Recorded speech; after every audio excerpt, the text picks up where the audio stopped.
नमस्कार, सुप्रभात मित्र हो. एक सुंदर सकारात्मक व प्रेरणादायी विचार.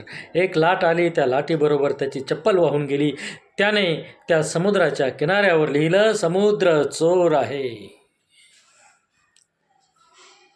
त्याच समुद्रात काही मच्छीमार आतमध्ये गेले. त्यांना आतमध्ये भरपूर प्रमाणामध्ये मासे सापडले. त्या मच्छीमारांनी लिहिलं की समुद्र अन्नदाता आहे. त्याच समुद्रात एका म्हाताऱ्या आजीचा मुलगा बुडून मृत्युमुखी पडला. त्या आजीनं लिहिलं, समुद्र खुनी आहे. त्याच समुद्राच्या किनाऱ्यावर एक व्यक्ती चालत होता. त्या व्यक्तीला, त्या तरुणाला त्या समुद्राच्या किनाऱ्यावर शिंपले दिसले. त्या शिंपल्यात मोती होते. त्या मोत्यांनी त्या व्यक्तीचं, तरुणाचं आयुष्य बदलून गेलं.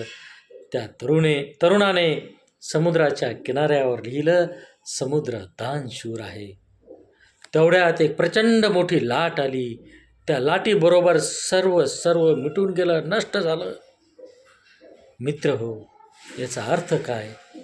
तर याचा अर्थ असा आहे की समुद्राला याचं काही देणं घेणं नाही. कोण काय म्हणतंय, कोण काय विचार करतं, याचा समुद्र काही विचार करत नाही. तुम्हालाही समुद्र व्हायचा असेल, समुद्रासारखा अफाट यश गाठायचं असेल, यशस्वी व्हायचं असेल, तर कोण काय म्हणतंय याकडे मुळीच तुम्ही लक्ष देऊ नका. फक्त तुमचं काम तुम्ही प्रामाणिकपणे करत राहा.